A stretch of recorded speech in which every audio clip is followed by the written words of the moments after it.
Verses 1 to 9.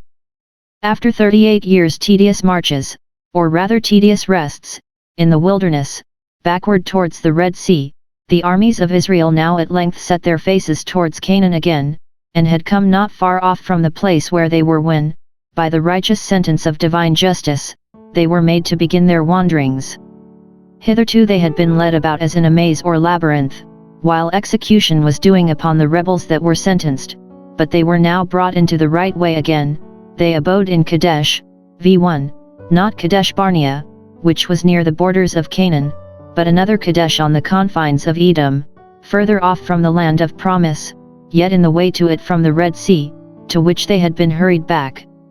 Now, here dies Miriam, the sister of Moses and Aaron, and as it should seem older than either of them. She must have been so if she was that sister that was set to watch Moses when he was put into the ark of bulrushes, ex 2:4. Miriam died there, v1. She was a prophetess, and had been an instrument of much good to Israel, Micah 6:4. When Moses and Aaron with their rod went before them, to work wonders for them, Miriam with her timbrel went before them in praising God for these wondrous works, ex 15:20, and therein did them real service, yet she had once been a murmurer, ch 12:1, and must not enter Canaan. Here there is another Meribah.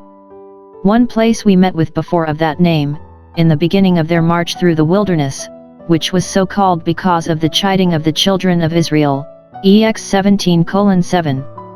And now we have another place, at the latter end of their march, which bears the same name for the same reason. This is the water of Meribah, v13. What was there done was here reacted. There was no water for the congregation, v2.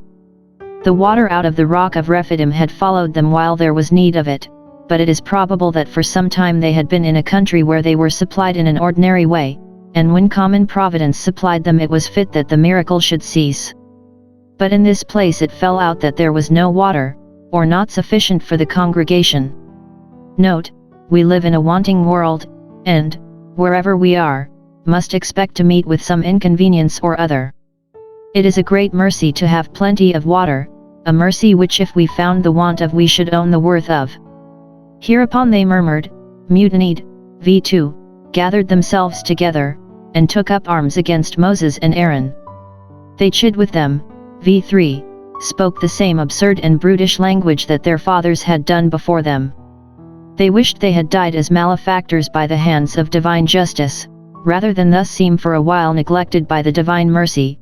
Would God that we had died when our brethren died before the Lord. Instead of giving God thanks, as they ought to have done, for sparing them, they not only despise the mercy of their reprieve, but quarrel with it, as if God had done them a great deal of wrong in giving them their lives for a prey, and snatching them as brands out of the burning. But they need not wish that they had died with their brethren, they are here taking the ready way to die like their brethren in a little while. Woe unto those that desire the day of the Lord, Amos 5:18. They were angry that they were brought out of Egypt, and led through this wilderness, v4, 5. They quarreled with Moses for that which they knew was the Lord's doing.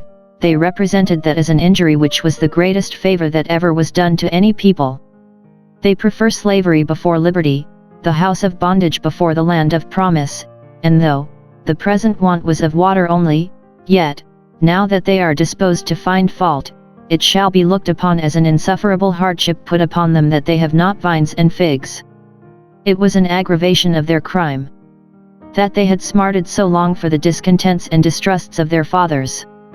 They had borne their whoredoms now almost 40 years in the wilderness, ch 14:33, and yet they ventured in the same steps, and, as is charged upon Belshazzar, humbled not their hearts, though they knew all this, Dan 5:22.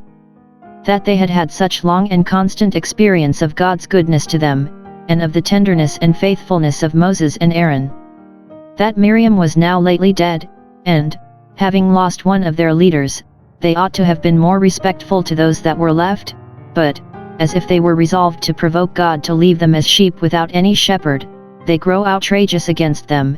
Instead of condoling with Moses and Aaron for the death of their sister, they add affliction to their grief. Moses and Aaron made them no reply, but retired to the door of the tabernacle to know God's mind in this case. v6. There they fell on their faces, as formerly on the like occasion, to deprecate the wrath of God and to entreat direction from him. Here is no mention of anything they said. They knew that God heard the murmurings of the people, and before him they humbly prostrate themselves, making intercessions with groanings that cannot be uttered. There they lay waiting for orders. Speak, Lord, for thy servants hear.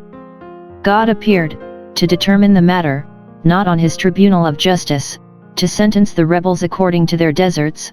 No, he will not return to destroy Ephraim. Hosea 11:9, will not always chide.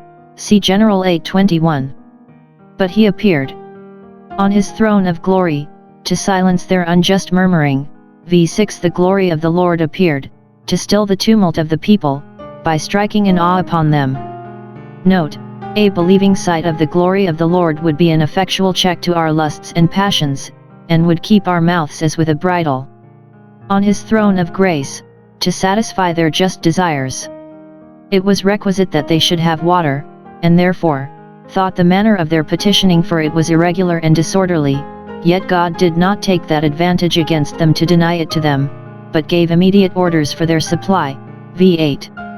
Moses must a second time in God's name command water out of a rock for them, to show that God is as able as ever to supply his people with good things, even in their greatest straits and in the utmost failure of second causes.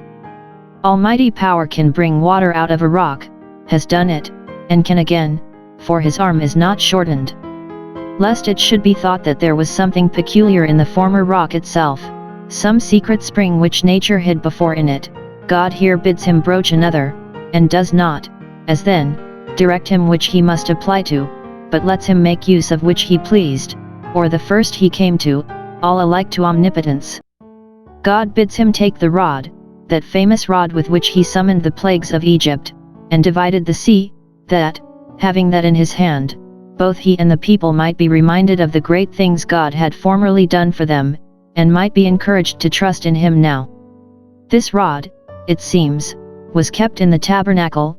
v9, for it was the rod of God, the rod of his strength, as the gospel is called.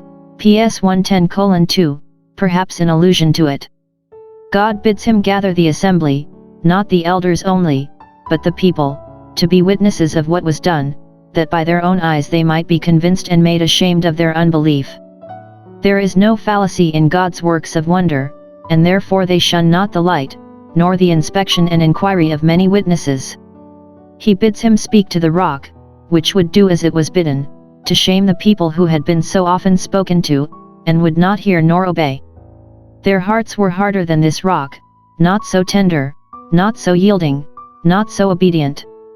He promises that the rock should give forth water. v8, and it did so. v11. The water came out abundantly. This is an instance, not only of the power of God, that he could thus fetch honey out of the rock, and oil out of the flinty rock, but of his mercy and grace, that he would do it for such a provoking people. This was a new generation. Most of the old stock were by this time worn off, yet they were as bad as those that went before them. Murmuring ran in the blood, yet the entail of the divine favor was not cut off, but in this instance of it the divine patience shines as brightly as the divine power. He is God and not man, in sparing and pardoning. Nay, he not only here gave them the drink which they drank of in common with their beasts, v8, 11, but in it he made them to drink spiritual drink, which typified spiritual blessings, for that rock was Christ.